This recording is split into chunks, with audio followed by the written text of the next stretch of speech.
Hey, everybody, we are live on the 2020 show. So excited tonight for this one. I'm excited. I'm excited for all of them, but this one is definitely special. I've got one of the most special people in my life on the show tonight. So hang on, be ready. It's going to be a lot of fun. And here we go.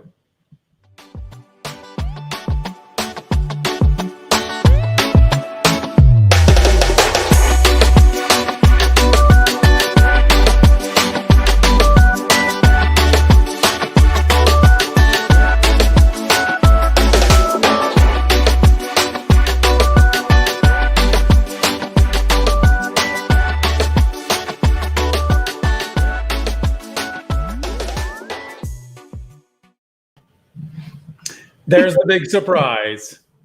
None other than Tkatch, my mom, AKA Mom, AKA Grammy, AKA Big D. That's right, and Grammy D. Oh, and Grammy D. Mm-hmm. Awesome. Mm-hmm. Well, excited to have you on this evening, Mom. It's really good to have you on the show. I know you've been watching all the time, and you're always in there on the comments. Speaking of comments, Debbie's here. Hi, Deb. Got her on. And hey, we'd love Debbie, anybody out there that's watching, to share this, because it's always special to share this one. This has been May has been like family month. And so we started out with Tom Tony from Family Life Church. And then Mother's Day, after Mother's Day, was Debbie, my sister, your daughter, which was cool because we found out that she was born on Mother's Day. Yes. Right? Mm-hmm. So she really made you a mother on Mother's Day. She made me very happy on Mother's Day. Yep. And so in keeping with all that theme, everybody needs to know, I pulled a stop on my mom today, and I told her this morning, hey, I think you should be on the 2020 show. What do you think about that? And what was your response to that one? I said, I knew you would get me sooner or later. Nice. Yeah. Yeah. I kind of expected it when I got here in Chattanooga, but then when you didn't say anything, I thought, oh, good, I can do it from home. Yeah. But I'm glad I'm doing it from here. I'm a lot more comfortable. Well, nice. You're one of the first guests that's got like a little bit of hair and makeup action. Rhonda was making sure it was all there. The lighting is good. All the lights. Yeah. And I look like I'm 50. Right. You do, which would make me what? 20? 30. No, yeah, 25 maybe. Yeah. I had you when I was 27. So 20. So you were 27 when you had me? I was 26 or 27, and I was 23 when I had Debbie. So I was 26. Yeah. I'm 51. See, this is the good things about the show. They make us think about stuff that you don't think about. Yeah. Yeah. Hey, Rhonda says you're looking great, and you are, Mom. You're just a beautiful version of forgiveness. You know why I would say that? Mm-mm. Okay, so we wouldn't get too much on the whole Bible stuff, but in the Bible it says, how many times should you forgive somebody? And they say 7 times 77. Oh, that's right. Yes. Not and I'm going to tell everybody that's your age. You're 77. 77. Now, yeah. I know people are going to say your mom does not look 77, and there's. Well, I want to hear it. Yeah. So send the comments so we can all do that. Yeah. Well, you did put on one Abby's wig this weekend, just for fun of it, and that did not look 77. That looked not good, actually. Not good. I don't look good in black hair. No, you don't. We'll keep you off of that one. Yeah. No. Well, again, anybody out there, if you're watching, if you'd share the show, it'd be really good, because we always love when everybody gets to hear kind of what's going on. And and I always kind of tell everybody on the show, Mom, that one of the main reasons I'm doing the show is to tell the story and tell our story, tell my family story, tell the story of Jamaica, and to tell vision stories and to go into the visual stuff too. But since May's been like family month, it's just I'm just excited that I got you on. And for everybody out there too, Mom's in Chattanooga with us now.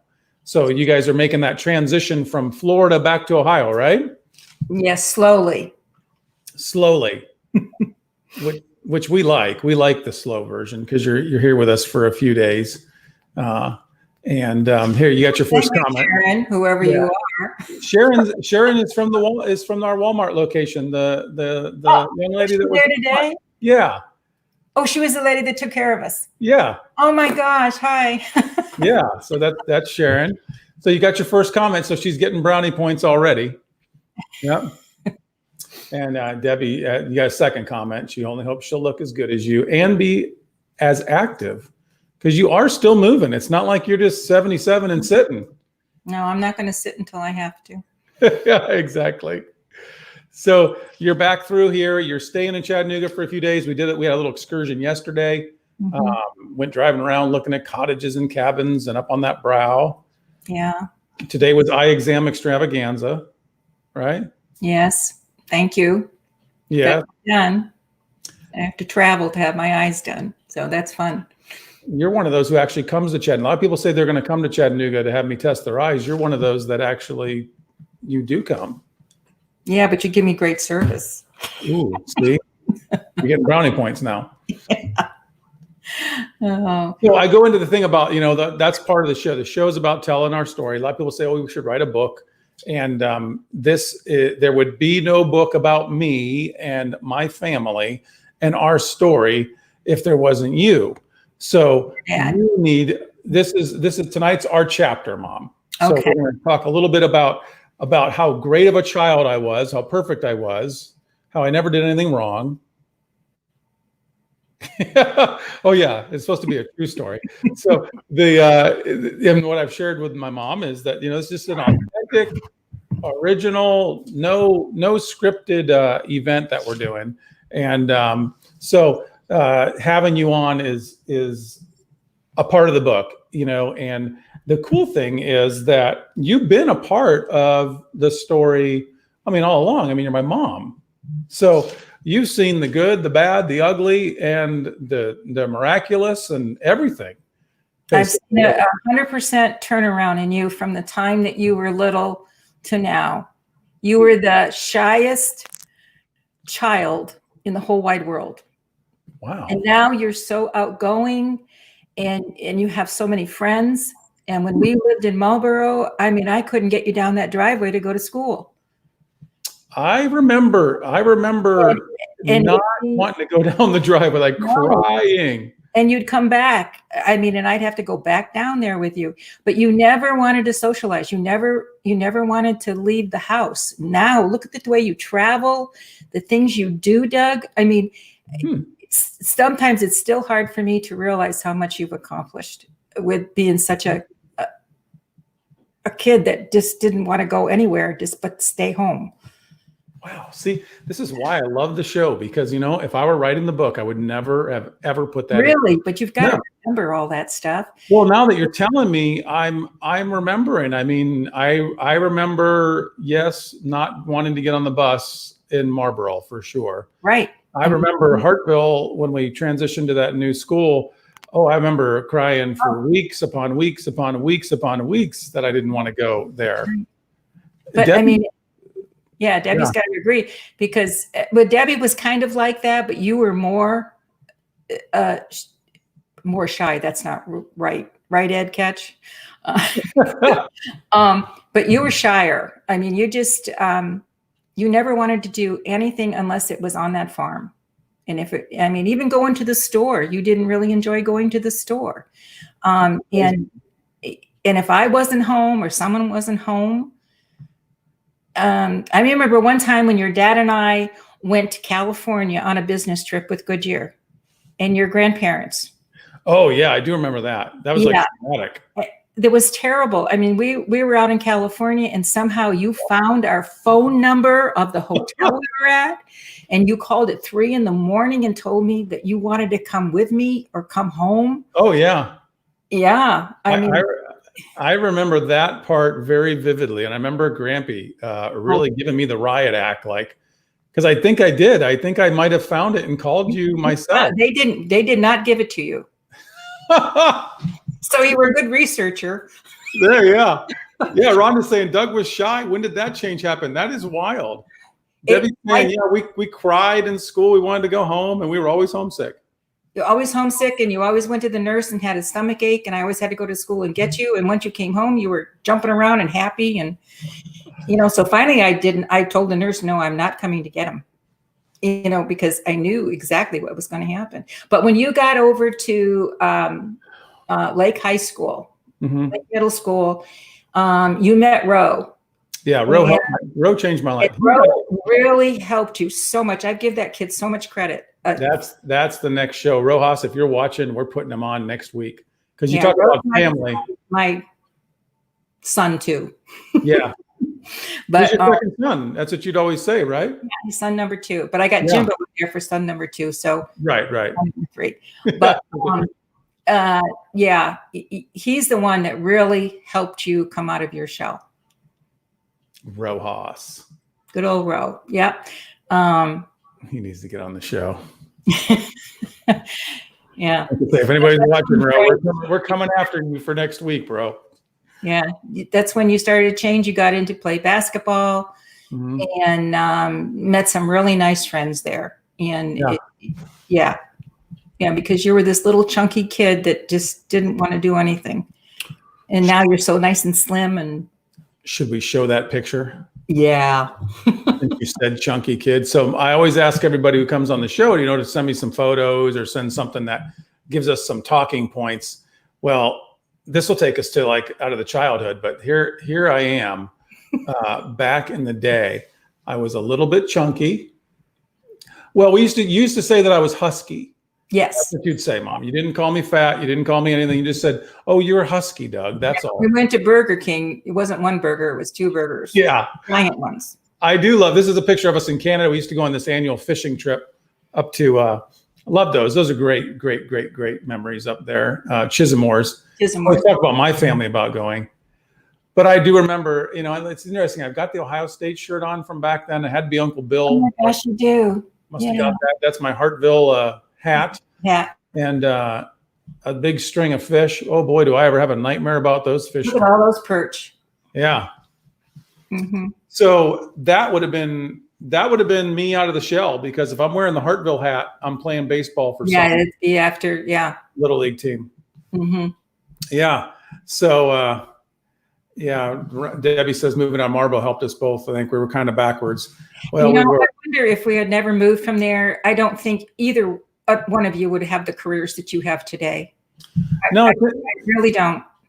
It's really interesting. I mean, as traumatic as that time was for all of us in our lives, I mean, that's where a lot of, we can also put it out there. You and Dad got divorced, and we moved to Hartville, which seemed to us to be a big city. I go back there now and I drive from Hartville to Marlboro, and I realize, oh my golly, it's no different, but it was a huge trip, to us. Well, you went from country to a village, and there were people next door to you that you could see. Yeah. Where we were on 12 acres of land in the middle of nowhere. Yeah. Yeah. So what we thought was traumatic, though, actually really was, me and my faith son, also, all those things happen for, God has a plan and all those things. At the time, I would not have ever seen that, or I didn't believe it. I thought it was the worst thing that could ever happen. But it's so true. Debbie and I would not be who we are today. No, you wouldn't. And you wouldn't be either. No, you're absolutely right. Yeah, I'm happy the woman that I am today. I really am. And all the things that we went through, I think, made us better. Yep. Not to go off on that, but I mean, it did. I mean, they were sad, but God had the plan for us, and that was what happened. Exactly. I used to feel bad about it because your kids were so miserable, but I see both of you kids today, and all those bad thoughts and me feeling bad, I don't feel bad anymore. No.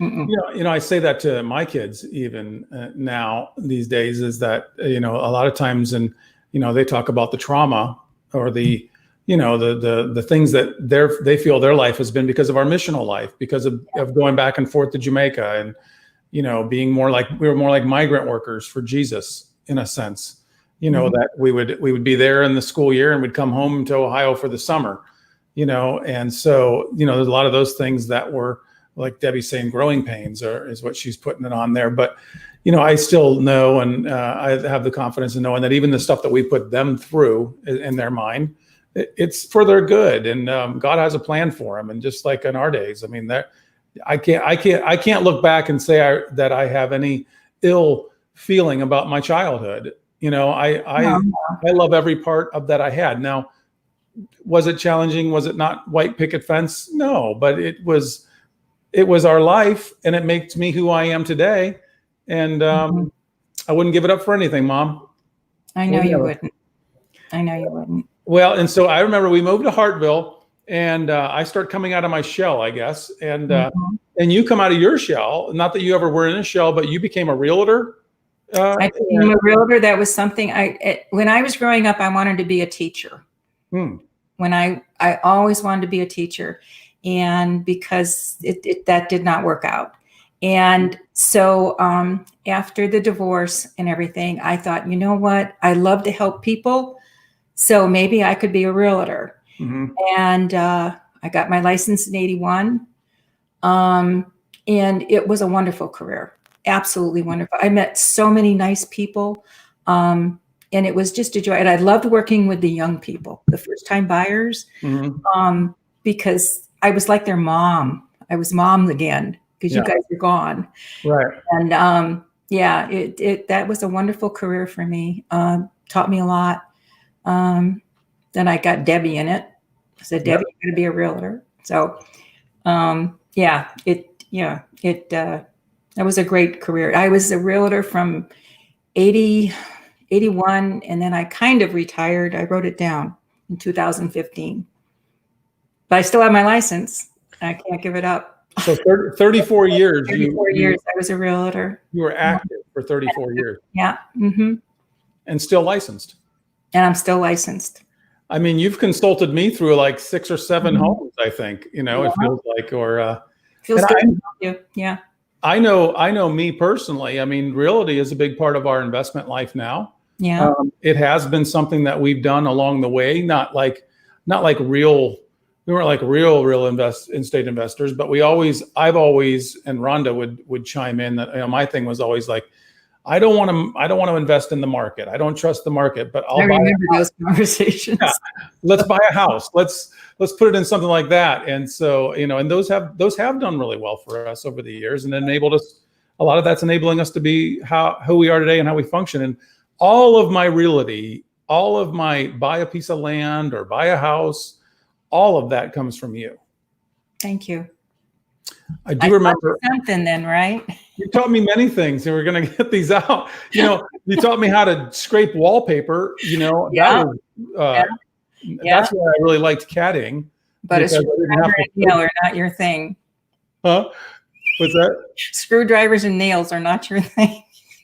No, I really don't love them. No. I don't know if it's those days that do it, or I just not my deal. But Debbie's chiming in that you're a great example for her, and she's been in title agencies, and she's done a lot. Yeah. And I know she told you the story. Debbie always wanted to do everything on her own. Yeah. To succeed on her own, and I was very hurt when she would not come and learn real estate from me. So I sent her to my best friend who worked for another agency, Debbie Branham, and who's now in Minneapolis. But and Debbie really taught her well. Debbie Branham taught Debbie very well. And then one day Debbie decided, maybe I could work with my mom. And it worked. We worked out nice because we were a team. Yeah. Yeah. That's how we are, them sometimes, us kids. And I don't blame you. I don't blame you at all. Yeah. You always come back to me. Yeah. Well, we did. You were always the rock, Mom. Yeah. And I'm always glad to be your guys' rock. And even today, you guys will call and ask me questions and just be really nice. And it's just so rewarding. And all kids should do that with their parents. Ooh, is this some words of wisdom here? Could be. I mean, kids today, and even your your age, you Yeah, need to stay in touch with your parents, because someday you're never going to have those. You're not going to be able to talk to those parents anymore. it's true. And you're going to feel good that you did talk to us, and you make us feel good that you still include us in your lives. And everybody should do that. No Whether question. a friend or a relative or what, keep them in your lives. Yep. Yeah, especially she's very. Hey, we got one of our Jamaican patient friends down there, Jody Ann Edwards. I'm saying hey to you, Jody Ann. She said she's thanking everything we've done for her mom and everything. And that's one thing I do see in Jamaican culture is that their kids continue to care for their parents and to maybe not even just care for them, but just to care and connect with them a lot of times. There's a strong family relationship down there. Hey, Debbie, Marie Brown. You might know Marie. You might know Debbie down from Redberry. I'm not sure if our trip took us down there, but she might know who you are. Redberry Church of the Nazarene down in just outside of Mandeville. I'm not sure that we went there or not. I don't remember that church. We've been to a lot of churches. Yeah. While I was down there. You've been to Jamaica. How many times would you say? I'm trying to think. The first time that I was there, I was with Bob. Bob and I came down before you had. Oh, wow. That just met Rhonda. I mean, 96. Was that 96? Yeah. And that was the first time we came down. And I remember we thought you were doing so well and all this stuff. And you rented this house because we were coming. And that was interesting. But you scared me. I mean, that trip scared me. I could not understand why you wanted to be there. Yeah. I mean, because that was the first time we were there. Yeah. It was pretty, but boy, I went home crying. I told Bob, I said, I don't know why he wants to be here. I mean, I just couldn't understand it. No way. Oh, well, I was there for all the wrong reasons back then. Well, I knew that. Yeah. You confided me in that, and I knew that. But then when you said you wanted to buy that doctor's practice, who tried to charge you so much money for this practice, and you scared me then. You really did. So I'm really glad that it worked out, and we returned down there. And I think the next time it was Debbie and I that came down. Because I think Bob was only there once, or was he there? No, I think he was only there once. But then I got a whole different outlook on it when I came down on that mission trip with Debbie that you guys talked about. That was life-changing for me too. Yeah. I realized that, I don't know, there were people that were needier than us or people in the United States, because I wasn't real needy, but, and it changed. And then I could understand, because you had gotten into the church and you had changed yourself too, because this wild child becomes this missionary type person. And then I could understand it. But up until then, no. And I felt safe down there then, but I sure didn't feel safe that first time. Oh, no. It's funny. It's interesting for you to have that perspective. I love the line you just did. I have to put that one out there, is that this wild child became a missionary. Mm-hmm. So so you've been there frontline. So you could really testify to the change that occurred in me from when I was there in 96, getting my license and all the things I was doing, to what was that? But I think Rhonda had a big part of that too. Oh, huge! Just huge. Well, I don't know if you know the story. I think we shared it I don't know if it got shared when I had Rhonda on or not, but before I went down in 96, like I had met her in May, which I remember we got some stories about that. And we were on video saying some things about her being a size 1 or something like that. But Debbie asked me, she says, did you like her, Mom? I said, I loved her, but she's a darn size 1. Right. Yeah. So we meet, we're together in May, spend the summer. I'm supposed to go to Jamaica in like August, September, and around June, July. And I know at least by July, I was telling her, hey, I don't need to go to Jamaica. Like, I don't know that I need to, maybe I shouldn't go to Jamaica. And she said to me, oh no, you're going to Jamaica, because if you don't go to Jamaica, you're going to hold that against me the rest of your life. I remember you telling me that. So when I went down, I was not all the way in to why I was there. I was going down there. Let's just be straight. We said this thing's authentic. I was going down to be a Rastafarian. I was going to grow dreadlocks. I was going to live on the beach, and I was going to invite down and hang out with all the tourists. And that's what killed me when I knew you were going to do that kind of stuff. Yeah, play the game. That's what I was going for before I met Rhonda. Yeah, I meet Rhonda. My life is flip-flopped.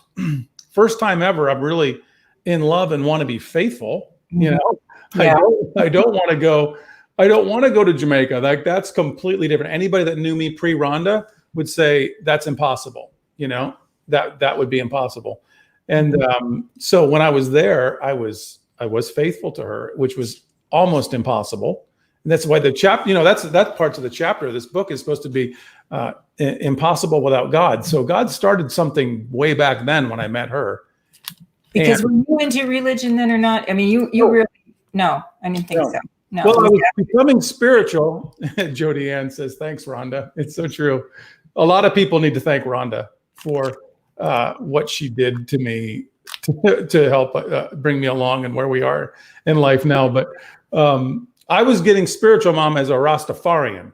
Okay. I went from being an atheist when I was in high school and through college to be realizing that that there was a spirit, you know, that there was a God. And then when I met Rhonda, now she was Catholic at that time. So I tried to be a really good boy because she's a Catholic girl, and I'd never been with a Catholic girl, but I knew there was different rules there. And I just fell in love with her, and I just wanted it to be right. You know, I wanted to do it all right. And so you have a Catholic story too. I do have a Catholic story. It's a very strange Catholic story. Yeah, the natural mystic. See, Doug Bell's chiming in. We're going to go to your story on that. But that is interesting. Like, I was more in the natural mystic life, right? So I was becoming, and I give so much thanks for the reggae in my life, because that's where I started to hear about Psalms and other things that got kind of, I think God started moving in me that he's real.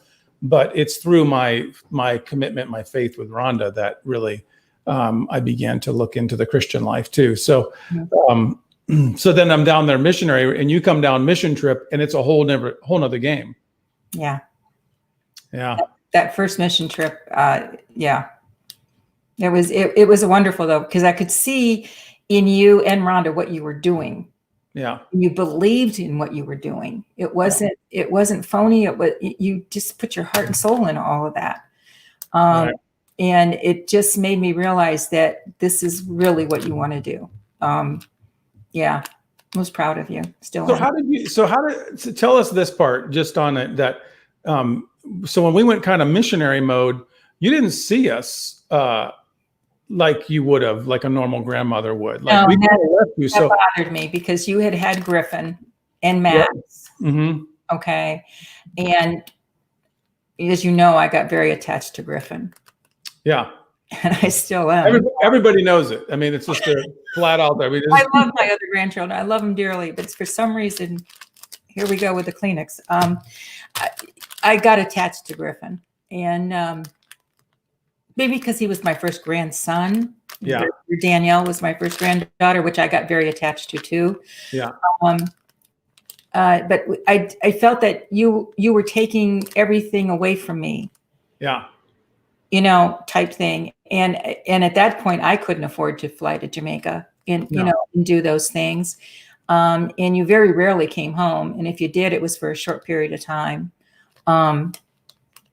Yeah, I didn't like that part, but now I understand it. And I'm so glad you did, because I don't think you or Rhonda would be the people you are if you hadn't gone through all that and helped those people and became so committed. And then once you opened up I never can say the name of that Gerstenfelder. Gammersfelder. Yeah. That's when it's really all turned around for you guys. And I think I see you now as much as I would ever see you anyway. I think I see you more. Maybe because I'm in a different phase of my life too. And kind of retired. I am retired. Right. You know, and I'm enjoying that kind of life. And I think I've gotten closer to you and Debbie in this phase of my life because all the other stuff that everybody goes through is done. Yeah. You know, and everybody's very secure and there's no worries, you know, that kind of thing. It makes a mom feel really good. Yeah. Did I get off the tangent? I probably did. Yeah, there's no tangent. You'll get off to Todd Machuca, one of my Bowling Green fraternity brothers, saying hey. Oh, but BG, huh? Yeah, BG, one of my BG. I knew some of those guys. I don't remember that one. I knew Doug Bell and I knew Andy. Not else, but Andy Peterson. What's his name? Andy Peterson. Yeah. Well, Machuca was one of our crew. Jordan said that. I just want you to know this. Jordan says we all know that Griffin's the favorite, basically. So it's already out there. You know, how can you not be though? How can you not be though when, let's see, one of these pictures we'll pull up from back in your early trips, when he would sit there and reason with you on the grill beach. Yeah, you know. That is my most favorite picture of Griffin and I. That was taken in the grill. That was probably the mission trip. Yeah, I think it is. Yeah. Because I think that was the first, because it had to be. Yeah. And that little girl, I'm telling you, we went to church and she saw me in church and she came over and sat with me in church. And we just fell in love with each other. That was the most precious time. She never left my side until we got back in the van to go home. I felt so sad leaving her. I really did. Yeah.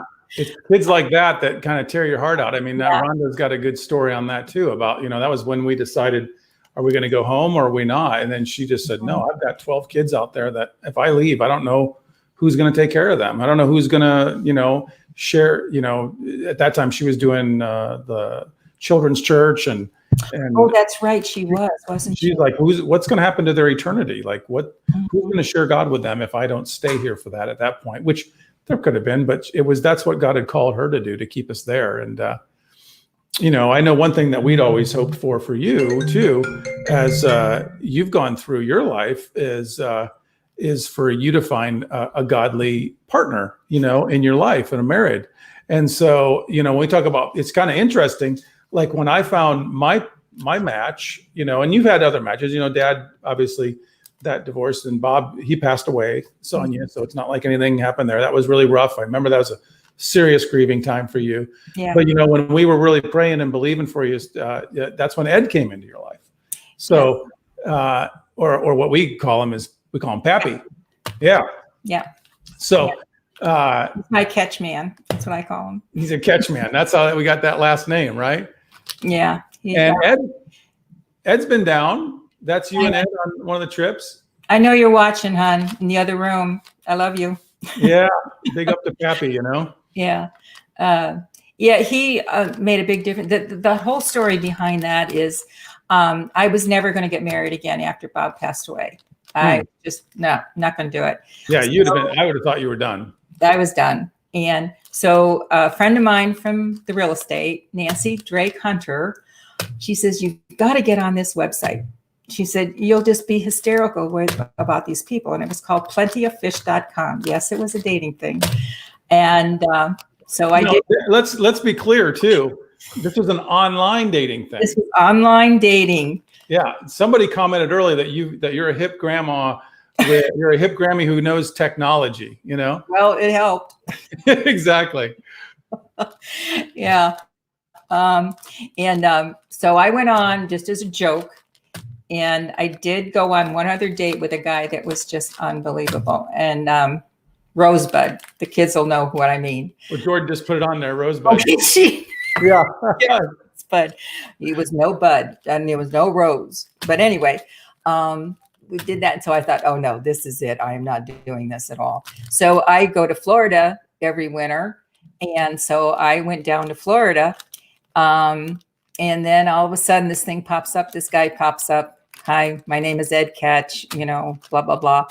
And his thing on the screen where what he would do if he took a person on a first date. I said, oh my God, this guy's a total loser.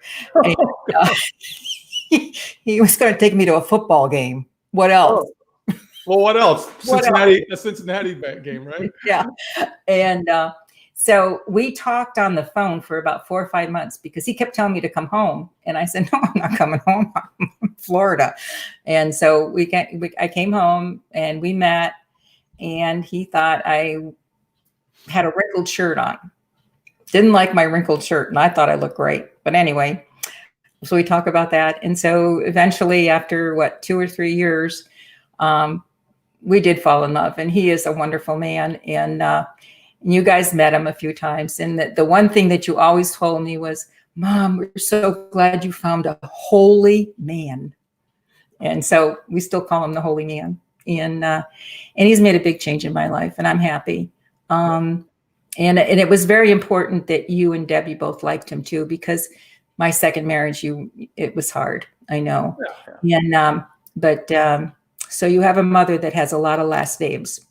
Yeah, I wasn't sure how to go on the line. I was going to go D. McCloy, Perry, Tkatch, and I was like, we could talk about that. Got to get my Goddard in there. Oh, Goddard too. Yes. Yeah. That's my maiden name. Yeah. So how about Alice Grigsby Smith? Oh my gosh, Elise, hi. And the funny thing about Elise, and she worked with me at Realty One. Yeah. And she knew Bob real well. Mm-hmm. And so I got her on PlanFlipFish.com. And so she goes, no, I'm not doing this. I'm not doing this. So what does she do? Marry a man from Salem. Yeah. Salem too? Salem. On the same website, the dating game? Yep. Yeah. She said she got you into inline dating, and then she got married again. Yeah. Oh, that's funny. Yeah. She's real happily married too. And great lady. And she married a man named Smitty. And he was from the next town over from Salem. Unbelievable. Where I now live with Ed. That's wild. Yeah. That is wild. He's giving a big I love you out there. So crazy stuff. Like, like, see me, I would almost say that's impossible without God, because you're right. You going online to find your future husband, I'm sorry, that's just not. No, and something told me I should do it, and it had to be that, because you know me, I don't like to take chances. I'm very conservative, and to do that, and the funniest story about that was I was so comfortable with Ed when I first met him that he asked me to come to his house for dinner. And I went, oh my gosh, this is a first date, but I had a good feeling about it. So as I'm following him, going to his house, I'm texting, calling Debbie, gave Debbie Ed's phone number, his license plate number, and everything. And so she says, Mom, I am calling you every half hour, and I'm going to pretend I'm talking about real estate. She did. She called me every half hour. And Ed said to me, does your daughter call you like that all the time? And so being a realtor, I walked in his house. I saw where all the doors were, so I could. You got that experience. The whole thing, and it's a great story. And he's got 5 wonderful children. So I'm a grandmother to all kinds of people. I'm Grammy D to all of Ed's children. So big D to Jimbo and Scott's kids. I'm a big D out there in California. So. Yeah, I don't know if I can speak for Debbie on it, but I know one thing that gives me some just good feelings is knowing that you've got family there with Ed's family, like that. And they love me. Family fulfilling me. I think they bona fide love you, and you're the real deal for them too. So knowing that you're just not over there in Salem and we don't see you enough or something, I know you guys are always somewhere. You're either in St. Louis. With all his kids and everything else, they're all scattered all over. You guys are. The closest one to me is Deb. Yeah. So, Then you moved from Marion, so you left me again. We did. But see, now we catch you on the 2-way. We're supposed to catch you on the way down, but and then the way back. Yeah. Jordan said we got the most popular Grammy. Yeah. Yeah, I'm so happy for Jordan and her marriage too. She's just happy to be. Now they have Gracie. Oh, the dog. Yeah. Although Debbie's hoping for like a Gracie. I would like to have a real Gracie with 2 legs. I wonder who's going to give you the first granddaughter. Or grandchild? You got any predictions on that? Griffin. You'd think it no, I have no. I don't know. Hope he's not watching. He might get upset about that one. You know? No, I bet it probably will be Jordan. It'll probably be Jordan. You know, well, you know, she goes off and be the missionary. Yeah. Like she could be the next missionary one. Is what they want to go to Columbia. Yeah, her and Donnie. So then I can get to go to Columbia too. I'll just be the traveling Grammy. Yeah, you know, you already are. Just take it to another level. It'd be the international traveler. I'm trying to read my notes. You look at your notes. Yeah. So, you know, I always try to get to a point where, oh, Jordan, she says, keep dreaming. So I don't know. Okay. I'll cross you off my list, Jordan. Yeah. We'll just keep it off. Yeah. So there was that time of, wasn't nice that we left you. Like we kind of took that away from you, that whole aspect. You know, I like that to come out as much as I don't like to hear it. You know, I like it to come out so that people, if anybody is watching, you know, at some point that thinks, oh, you know, I want to go be a missionary, or I want to go and do something like that. There's a cost to it, and that was the word I was hearing. Like you said, you heard your thing about going online. Well, my little whisper, I think, from the Holy Spirit this morning was one of the parts of the message was count the cost. You know, that you really have to count the cost of your decisions in life. And you know, when we made those decisions to go, I don't know that I really counted. Once we were in it, it was like, wow, this is costly. But I didn't really have that count the cost moment, because if I did, I might not have gone. You know, I wonder if he just blinded my eyes from the count the cost side, because I may have backed out, and he probably might have known. I think another thing with me is I think it made us closer with you going. I don't think we would be as close today if you hadn't gone and you hadn't done those things. Yeah. I really do, Doug. Because you and I have a wonderful relationship now, which we didn't have years ago. I mean, we had a relationship and it was a good one. Yeah. But you and I are so much closer today than we were, say, 20 years ago. I would go with that. Good. I think it's Ed. You know, going back to Ed, he said something to you about like your kids should be calling you at least once a week or once a month. Right. That's right. And so I don't know if you can trace it back, but I know from that time, I made sure I call you because I'm like, I'm not going to have Ed telling me I'm a bad kid. You know, he calls his kids constantly, which I do not do. But I love it when you or Debbie call me, because it's like I was going back to family. It's just so important to us older people that you call your parents. Yeah. And know that we're still included in your lives. Well, and there's I'm going to go biblical on it. It just really truly says that we need to honor our parents. You know, calling you is part of honoring you. Like, yeah, it is. A relationship with you is honoring you. You're my mother, you know, and I think that's something for all younger people and older people, because I mean, I'm no chicken anymore. I'm 51. Can you believe I have kids that are in their 50s? Yeah, you're up there. Drives me crazy, but it's, you know, and there's a promise in it that when you honor your parents, that you'll get blessings in your life too. So it's not like it's a one end deal, and I'm not doing it because I know I'm going to be. No, you're not doing it just to get blessing. No, just sometimes you just got to wake up, and I'm thankful for Ed for giving me the wake up call on the call. You know, like, oh, that's a simple thing. Why am I not doing that more regular? You know, so his kids do call him, and now my kids call me too. Nice. Yeah, I love it. Yeah. Wow. Yeah. Ken Walls is saying, wow, Doug, you're old. The good thing is that Ken's either right behind me or right ahead of me. I don't know which one it is, Ken. But Ken's our Facebook coach. He's the one who helped us get on these things and do these. Let's see. Is there any other pictures that I missed here? Some talking point? This is kind of fun. This has so much meaning, this picture. You probably want to and tell them about it. But that's me, a little heavier with no hair. But, yeah, that's me, a lot thinner with a kid holding on my head, Kyla on my head. Imagine that. yeah, and then Rhonda's still slim and everything. So yeah, she doesn't change. No, but those sure changed. But they sure have. So the fun part about this story is that I think this was 2004. It was during that hurricane. It was, remember that hurricane was coming, and 2005 then maybe. And I don't remember.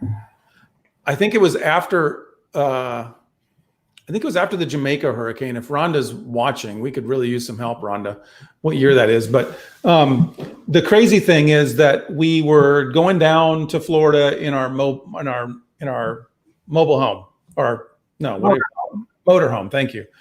And we picked you up along the way back. You dropped me off. You dropped me off so that friends of mine picked me up, and I could go to my house in Florida. And then you guys were going on to Disney or something like that. Right. And then Disney had to close because of the hurricane. And so then, of course, you had to come and get your mother. So she wasn't stranded in Florida. Right. So you got me. And that was the most wonderful trip back. And I remember we were trying to teach Max how to say something. It was so funny. You got it on TV. He was just trying to say the hurricane. Yeah. The hurricane, like Burger King. The hurricane's coming. You know, we have to get out of here because of the hurricane, Dad. Oh my gosh, it was so funny. And then you said, well, we might as well stop somewhere. So let's stop in Tennessee. And we went to the aquarium. Yeah, that's all Rhonda again. That was Rhonda. Okay. She's finding something for us to do on the way back. And I think that was about midway point-ish. Yeah. And Which she the aquarium is in Chattanooga. And it was a great stop. I remember driving in thinking, where's this aquarium? Because it didn't look really good back then. No, it looked like a small hick town. I mean, it just a little tiny town and surrounded by gorgeous mountains. But yeah. Oh, see, Rhonda says it was on the way. No, it was on the way home. Yeah, that's what I thought. I thought it was on the way down. It was because you came to pick me up, and then because we were driving and we found a place. Because then didn't we stop on the way down? Because like Rhonda knows, I felt like it was the way down because she said we had to plan something productive. That's Rhonda. It's got to be. We got to make this trip productive. Like it's got to be like a excursion. It was way down. Well, she can confirm, but I wouldn't question her. Yeah, I'm not going to argue with her either because I'm still. Well, did we stop at Kings Island then? Because I know we stopped. Yeah, that was the way back. Kings Island. Maybe we stopped at Kings Island. There you go. But to get everybody in on this on the book side was crazy. We stop in Chattanooga, never knew anything about it. Rhonda finds it because of something productive to do. We go there, had a great experience, and then here we are when we're looking for something to do with our boys to get them out of Jamaica, to kind of get them reintegrated and to keep them from being resentful about their life that they've been trapped in Jamaica. We land in we do a search on boarding schools, and 3 of them come up that we were to be interested in, and one was Chattanooga. Right. And then now here we are. Yeah. And I don't think I'm leaving Chattanooga. I would love to go online and say I'm never moving again. Can you imagine? Don't ever say that. But we are definitely here. Hey, Rhonda is giving some grace because that's what she says. Maybe it was on the way back. She's not 100% certain. So could be. Crazy that we popped into Chattanooga. To me, it's crazy because I would have never gone to Chattanooga. I didn't know what the heck to do in Chattanooga. And here I am. Now you moved down here in your Hamilton County, which is in Ohio. Yeah. You're right off of Cummings Road, which you lived on Cummings Hill Road or whatever that was. Exactly. We're right next to Marion County. I moved to Marion County. And we came from Marion. Yeah. A lot of those weird things. I was telling Ed that today, and he's going, "What?" Huh? Maryland. Oh my gosh. She went over to put some pictures from your junior high flames. Yes, put the flames on, Marilyn. I don't know how you can do that. I don't know how she can do that one. Doug, you had something the other day about something flames. Is Griffin does? Is it Tennessee Flames or something? Liberty Flame. Yeah. This is the weird thing. It's the Liberty flames, and I think Lee University is flames. Well, I saw something on it. Boys are in flames. And I saw the flames and I on my grandson's website or something, and I went, "Oh my gosh, he's named after us." There was a wonderful group of gals that I were really good friends with in Fairhaven, Connecticut, before my dad died, and there were 6 of us, and we just thought we were the coolest, greatest people, and so someone named us the Flames. And so everywhere we went, we were the 6 Flames. Oh, you were the flame itself. Mm-hmm. I was one of the Flames. Marilyn was another one, and Lenore. I mean, it was just, and then Marilyn all got us together to go have a reunion back in Connecticut. There was a 60th class reunion or something where I would have graduated from. It was wonderful. But yeah, she's a great gal. Oh, that's fun. Well, yeah, and I'll tell you another thing older people do is on Facebook is you try and find old friends that you went to school with that you hadn't seen in so long. Mm-hmm. And this gal, Marilyn, and I got in touch with Marilyn, and we had not seen each other since 8th grade. Wow. And we got together about 5 years ago. We had, and it was like we had never been apart. I mean, the first hour was like, okay. And then after that, it was wonderful. So good people can do that. It's great. Yeah. Yeah. Yeah. How did you ever come up with that name? Did you describe that? You did it because you guys were so hot, like so good looking? Yeah, we were good looking. We had great shapes. I mean, I have no idea, Marilyn, how you're the one that told me that we were the Flames. So, so there you go. She says they're meeting again next year. You have to come. Okay, I'll be there. You know it. Yeah, she'd. That's so cool. So we always go an hour. We're at about 50. We're at 52 minutes. We got another 8 minutes or so. Okay. And I always ask anybody that comes on the show if they've got anything. They got anything they want to share, anything you want to bring up, or anything you want to say, or anything like. I know you always want the last word thing, but I think I've kind of already hit on it. But what I have here is to love your family and friends and keep in touch. So I've already done it. But yeah, loving people is so important. It is. Yeah. You know, that's over the years, and forgiving. That's another big thing with me, is to forgive. And I had do a lot of forgiving, and you really feel good about it once you do it. So if anybody's thinking of, I really should forgive that person, you just go ahead and do it. That's a great message. Yeah, just do it. It's interesting. When we started the show, I said your age was like forgiveness. What? You said what? When we started the show, I said your age is like forgiveness. Like you're how many times should you forgive someone? It's like 7 times 77 times. Like you should always do it, is what Jesus says. That's what he's just saying. Do it anytime, do it every time. So it's really interesting. You're closing the show on that word. And I know we did. Yeah. And that when you asked me this morning to do this, and you sent me some questions, and the very first question was the last one. And I said, I know exactly what I'm going to say. That one was easy because that's what I live by. Yeah. Yeah. So true.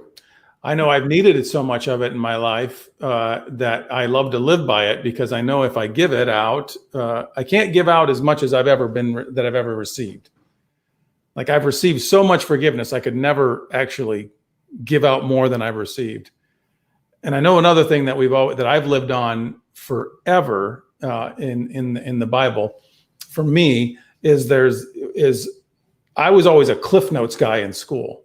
Like I didn't read the book. No, I know. I'd get that little or that yellow and black version they had to call Cliff Notes, and I'd just read all those and try to get by.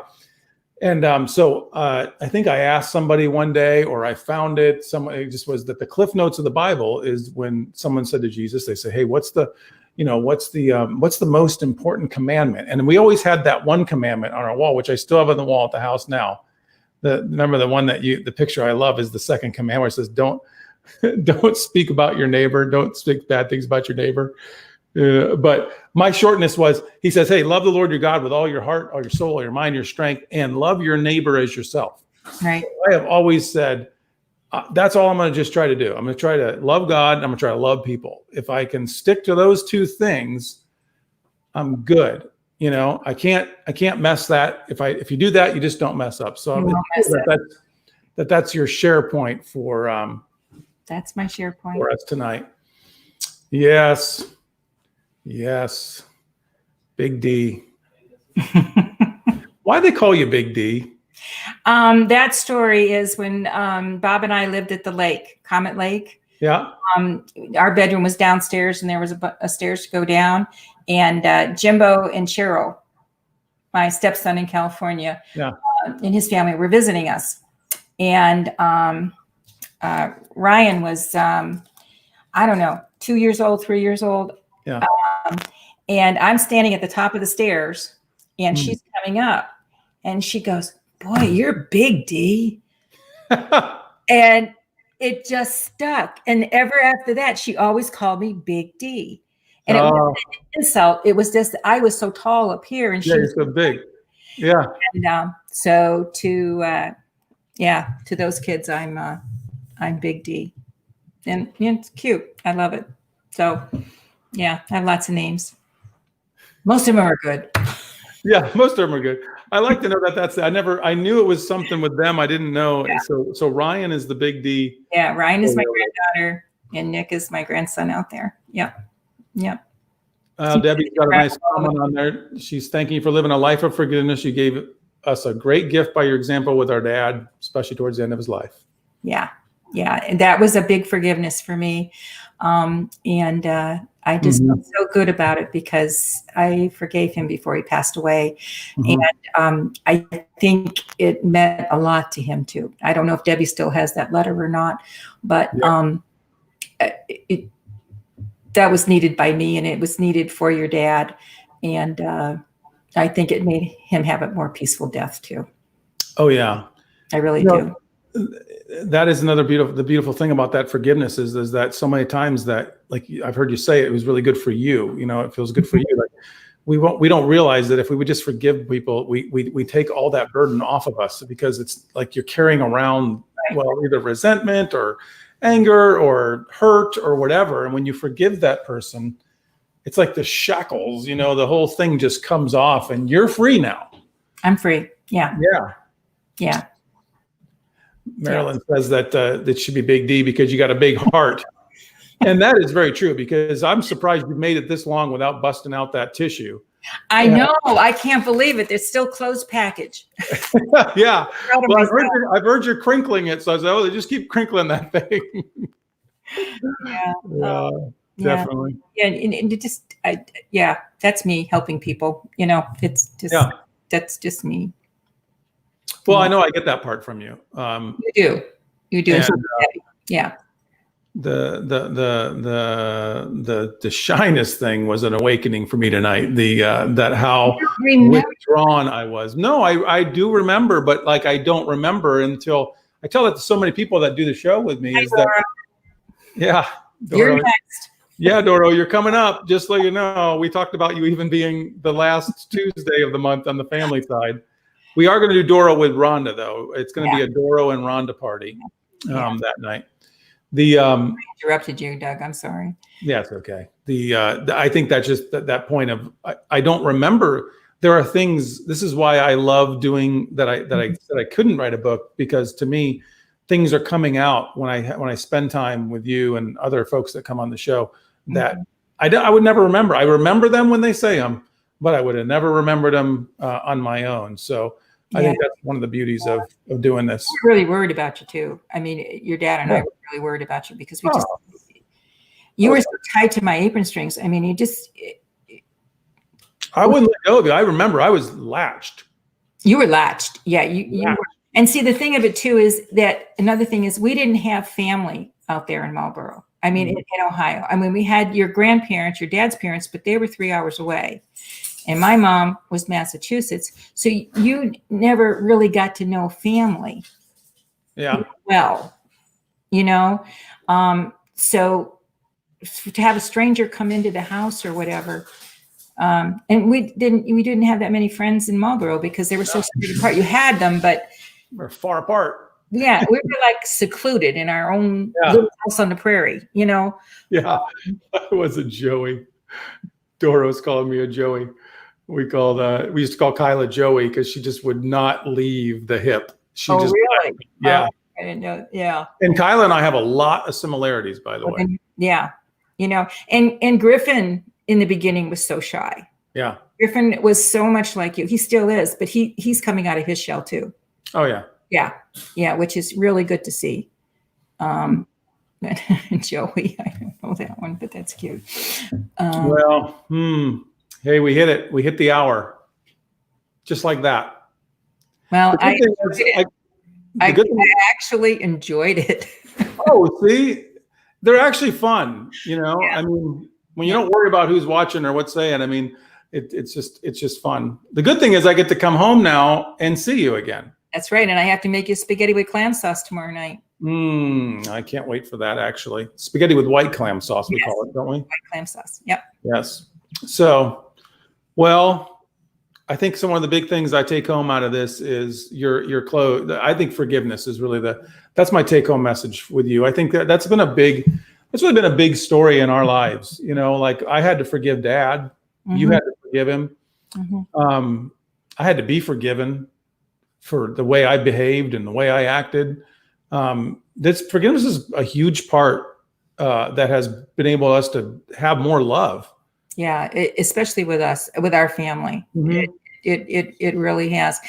And yeah, it was the same thing when I married Bob. I mean, Pat and Bob, you know, we were still friends. We all went out to California, did trips together. It's because everybody forgave everybody. Yeah. And it was one big happy family. And that was very important to us too, combining those families. And I know it's hard to understand. Sometimes Ed doesn't understand, you know, how can former spouses be together? But if you want a happy family, you do that. You have to. Mm-hmm. You can't do it. There's the love just, it can't, you know, that's interesting. I don't know that love can be where there's not forgiveness. I don't think it can, because that bitterness and that wall is always there. Yeah. Yeah. Yeah. Love you too, Elise. Well, sweet. We know how to name the chapter. I mean, at least there'll be like a little subcategory, the forgiveness, because it's such an important part of my life, actually. Yeah. As are you. Such an important part of my life, Mom. I love you dearly. I'm not going to bust us into tears. No. We're going to close before it happens. I'm going to give you a hug when you get home. Yeah, exactly. So thanks everybody for watching the show tonight. It has been another great one, and we will say goodbye to everyone, and we'll be back again next Tuesday. Mom, thanks a lot for being on. We love you. Love you too. Bye. All right.